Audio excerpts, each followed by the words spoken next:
നിങ്ങളുടെ ഇഷ്ട പരമ്പരകൾ എക്സ്ക്ലൂസീവായി സൺ നെക്സ്റ്റ് ആപ്പിലൂടെ തികച്ചും ഫ്രീ ആയി ഇപ്പോഴേ ആപ്പ് ഡൗൺലോഡ് ചെയ്യൂ. എന്റെ ഭർത്താവിന് കൊടുത്ത വാക്കേ എനിക്ക് പാലിച്ചേ പറ്റൂ. അവിടെ നിന്നെ എങ്കിലേ നീയും നിന്റെ അനിയത്തി ഇവിടെ പാട്ടിന് കിടക്കേണ്ടി വരും. അല്ലാതെ ഞാനൊരു തുള്ളി വെള്ളം നിനക്ക് ഉണ്ടാക്കി തരുമെന്ന് നീ വിചാരിക്കണ്ട. ആയിക്കോട്ടെ, ഞാനിവിടെ പട്ടിണി കിടന്നോളാം. എന്റെ അനിയത്തിക്ക് അതിന്റെ ആവശ്യമൊന്നുമില്ല, അവള് പുറത്തുനിന്ന് കഴിച്ചോളൂ. പക്ഷെ ഇന്ദ്രേട്ടൻ വന്ന് ചോദിക്കുമ്പോ അമ്മയ്ക്ക് ഇതിനൊക്കെ മറുപടി പറയേണ്ടി വരും. എടി എന്ത് മറുപടി അടി പറയണ്ടേ? നീ എന്താ ഓരോന്നും പറഞ്ഞ് എന്നെ പേടിപ്പിക്കാണോ? എന്റെ മരുമകൾക്ക് ദാസ്യപ്പണി ചെയ്യേണ്ട കാര്യം എനിക്കില്ല. എന്റെ മോൻ അത് ഒരിക്കലും പറയേയില്ല. ആ ആയിക്കോട്ടെ, അമ്മയുടെ വിശ്വാസം അമ്മയെ രക്ഷിക്കട്ടെ, അല്ലാതെ ഞാനെന്ത് പറയാനാ? അല്ലേ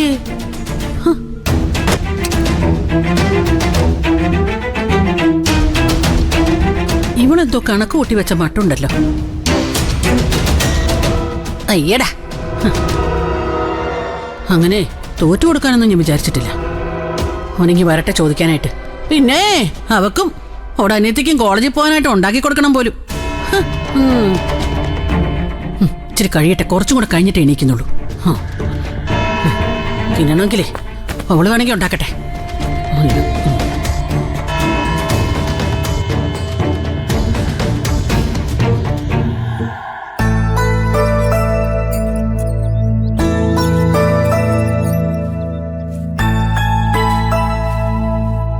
ആ, അമ്പലത്തിൽ പോയിട്ട് രണ്ടാളും വേഗം എത്തിയല്ലോ. ഞാൻ വിചാരിച്ചു മഹാദേവ ക്ഷേത്രത്തിലും കൂടി പോയിട്ട് വരുള്ളൂ. എനിക്ക് പോണമെന്നുണ്ടായിരുന്നു. ഇവിടെ ഒരാൾ അനന്തമാഷ ഇറങ്ങുന്നതിന് മുമ്പ് ഇവിടെ എത്രയെന്നും പറഞ്ഞ് ഒരേ തിരക്കൂട്ടിലായിരുന്നു. അയ്യോ, അത് വെറുതെ ആയല്ലോ മാഷേ. നിങ്ങൾ ഇവിടെ നിന്ന് ഇറങ്ങിയതിന്റെ തൊട്ട് പറയേ അണ്ണൻ ഇവിടെ നിന്ന് ഇറങ്ങി. അയ്യോ, അതെന്താ മാഷ് പെട്ടെന്ന് ഇറങ്ങിയത്? വക്കീൽ ഓഫീസിലേക്ക് പോകുമ്പോ ഒരുമിച്ച് ഇറങ്ങാന്നാണല്ലോ മാഷ് പറഞ്ഞത്. ആ പ്ലാൻ പെട്ടെന്ന് അങ്ങ് മാറി. ഗുമസ്തം വിളിച്ച് അഡ്വക്കേറ്റിനെ നേരിട്ട് പോയി കാണണമെന്ന് പറഞ്ഞു. വക്കീൽ ഓഫീസിൽ വരാതെ നേരിട്ട് കോടതിയിലേക്ക് പോവത്രേ. ആണോ? ഇനിയിപ്പോ വക്കീലിനെ കണ്ട് മാഷ് ഇങ്ങോട്ട് വരുമോ അതോ? അതിപ്പോ അവിടുത്തെ കാര്യങ്ങളൊക്കെ കഴിഞ്ഞ് അണ്ണൻ എന്നെ വിളിക്കും. അല്ല, മാഷക്കും ടീച്ചർക്കും പോയിട്ട് ധൃതിയൊന്നുമില്ലല്ലോ. ഞങ്ങൾക്ക് പ്രത്യേകിച്ചൊരു ധൃതിയുമില്ല. പിന്നെ അനന്തം മാഷിനെ വിചാരിച്ച പോലെ കിട്ടില്ലല്ലോ.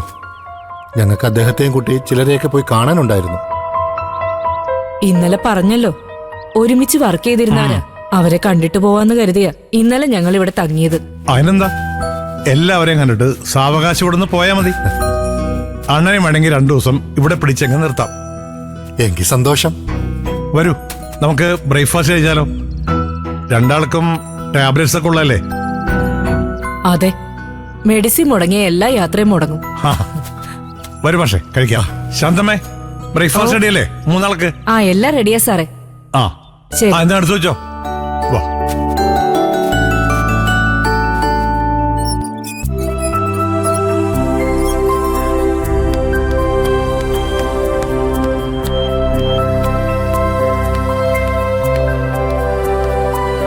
എന്താ?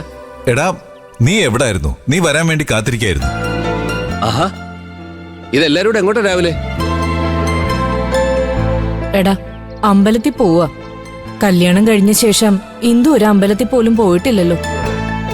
ആ, സാധാരണ മാരേജ് കഴിഞ്ഞാ ഹസ്ബൻഡിന്റെ കൂടെയാ പുതുപ്പെണ്ണ അമ്പലത്തിൽ പോകുന്നത്. പക്ഷെ നമ്മുടെ ഡോക്ടറെ ഈ എത്തിക്സ് മുറുകെ പിടിക്കുന്ന ആളായി പോയില്ലേ. എന്ത് ചെയ്യാൻ പറ്റും? അങ്ങനെ ക്യാമ്പാണല്ലോ വലുത്. എടാ, ഈ ഡോക്ടർമാരെന്ന് പറഞ്ഞ ദൈവത്തിന് തുല്യരായ മനുഷ്യരല്ലേ ഗോകുൽ. അവർക്ക് അമ്പലത്തിലും പള്ളിയിലൊന്നും പോകേണ്ട കാര്യമില്ല. അതുകൊണ്ടേ ഞങ്ങളുടെ ഇന്ദുമോളെ ഞങ്ങളാണ് അമ്പലത്തിൽ കൊണ്ടുപോകുന്നത്. അല്ല, എല്ലാത്തിനും അച്ഛനും അമ്മയും ഉണ്ടെന്ന് കരുതി രാഹുലിനെ ഫ്രീ ആയിട്ട് വിടുവൊന്നും ചെയ്യല്ലേ?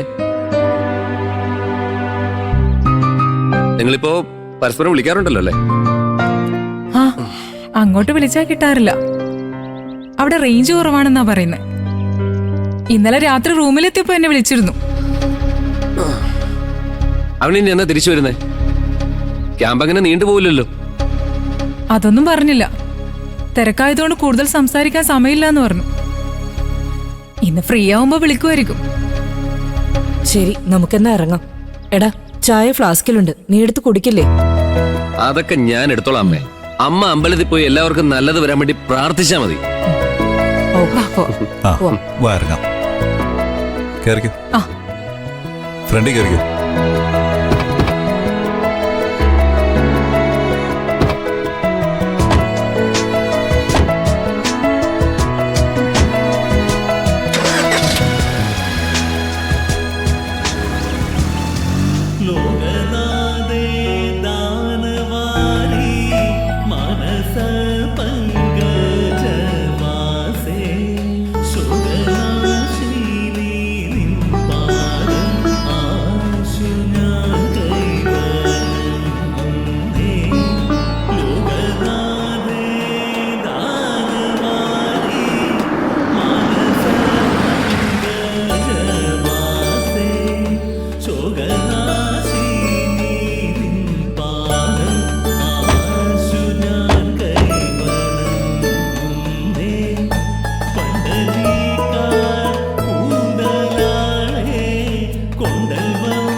രണ്ടാളുണ്ടല്ലോ, സന്തോഷായിരിക്കുന്നോ?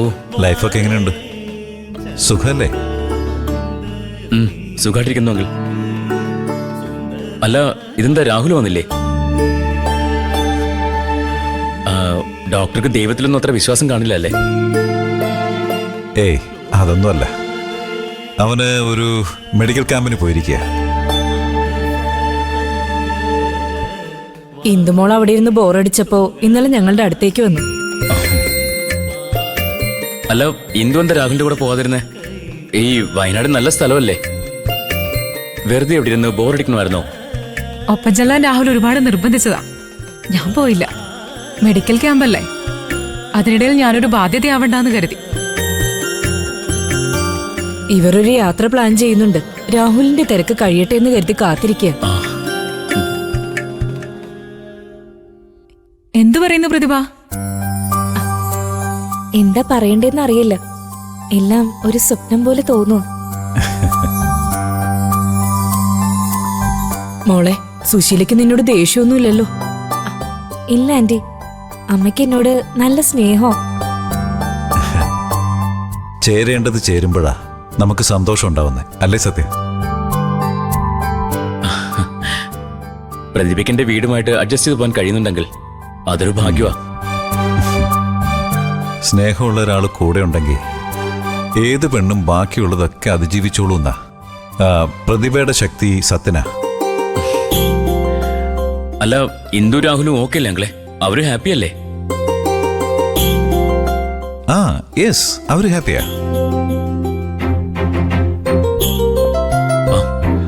അങ്കിളെ, എനിക്കൊരു കാര്യം പറയാനുണ്ടായിരുന്നു. എന്താ സത്യ?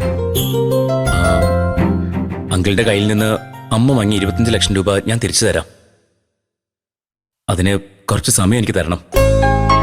അതിന് ഞാനത് തിരിച്ചു ചോദിച്ചില്ലല്ലോ. അന്ന് നിന്റെ അമ്മ വീട്ടിൽ വന്ന് ബഹളം ഉണ്ടാക്കിയപ്പോ ഗോകുല 25 ലക്ഷത്തിന്റെ കാര്യം ചോദിച്ചു എന്നുള്ളത് സത്യമാ. നീ അതൊന്നും കാര്യാക്കണ്ട, അതങ്ങ് മറന്നേക്ക്. അങ്ങനെയല്ലേ സാവിത്രി? അല്ലെങ്കിലേ. അതെ സത്യ, ബാക്കി വിശേഷങ്ങളൊക്കെ പിന്നെയാകാം. നടയടയ്ക്കാറായി, ഇപ്പൊ തന്നെ വൈകി. അയ്യോ, നിങ്ങൾ തൊഴുതില്ലല്ലോ. എന്നാ ശരി മോളെ, പിന്നെ കാണാം. ആ സത്യ, ഒരു ദിവസം രണ്ടാളെ ഞങ്ങൾ വീട്ടിലേക്ക് ക്ഷണിക്കും. വരാതിരിക്കരുത് കേട്ടോ. അയ്യോ ആന്റി, ഞങ്ങൾ വരാതിരിക്കോ? അപ്പൊ ശരി സത്യ, ശരി മോളെ, നമുക്ക് പിന്നെ കാണാം. ചെല്ലേ. ശരി.